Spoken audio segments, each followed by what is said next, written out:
Balaam's donkey speaks. Balaam got up in the morning, saddled his donkey, and went with the Moabite officials. But God was very angry when he went, and the angel of the Lord stood in the road to oppose him. Balaam was riding on his donkey, and his 2 servants were with him. When the donkey saw the angel of the Lord standing in the road with a drawn sword in his hand, it turned off the road into a field. Balaam beat it to get it back on the road. Then the angel of the Lord stood in a narrow path through the vineyards with walls on both sides. When the donkey saw the angel of the Lord, it pressed close to the wall, crushing Balaam's foot against it, so he beat the donkey again. Then the angel of the Lord moved on ahead and stood in a narrow place where there was no room to turn either to the right or to the left. When the donkey saw the angel of the Lord, it laid down under Balaam, and he was angry and beat it with his staff. Then the Lord opened the donkey's mouth, and it said to Balaam, "What have I done to you to make you beat me these 3 times?" Balaam answered the donkey, "You have made a fool of me. If only I had a sword in my hand, I would kill you right now." The donkey said to Balaam, "Am I not your own donkey, which you have always ridden to this day?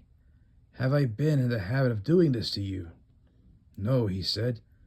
Then the Lord opened Balaam's eyes, and he saw the angel of the Lord standing in the road with his sword drawn. So he bowed low and fell face down. The angel of the Lord asked him, "Why have you beaten your donkey these 3 times? I have come here to oppose you because your path is a reckless one before me. The donkey saw me and turned away from me these 3 times. If it had not turned away, I would certainly have killed you by now, but I would have spared it." Balaam said to the angel of the Lord, "I have sinned. I did not realize you were standing in the road to oppose me. Now, if you are displeased, I will go back." The angel of the Lord said to Balaam, "Go with the men, but speak only what I tell you." So Balaam went with Balak's officials. When Balak heard that Balaam was coming, he went out to meet him at the Moabite town on the Arnon border at the edge of his territory. Balak said to Balaam, "Did I not send you an urgent summons? Why didn't you come to me? Am I really not able to reward you?" "Well, I have come to you now," Balaam replied, "but I can't say whatever I please.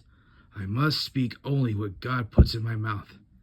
Then Balaam went with Balak to Kiriath-Huzoth. Balak sacrificed cattle and sheep and gave some to Balaam and the officials who were with him. The next morning Balak took Balaam up to Bamoth Baal, and from there he could see the outskirts of the Israelite camp.